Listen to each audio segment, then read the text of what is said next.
जी दोस्तों, माशाल्लाह से टॉप क्वालिटी का जोड़ा आ गया जी। टॉप क्वालिटी का पट्ठा चेक करें, माशाल्लाह से पेपर वाइट में है जी।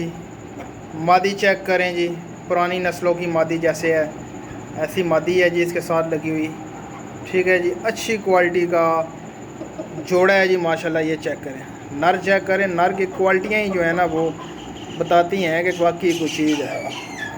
ठीक है जी, कुंडल बाल बनाएगा इंशाल्लाह, और बाल अभी से जो है ना वो हल्के फुल्के कर रहा है। बाकी ये मादी है जी, जिस मेरे भाई को समझ आए वो कांटेक्ट कर सकता है जी। और ये देखें जी, बायो में जो है ना वो मौजूद होता है जी हमारा नंबर।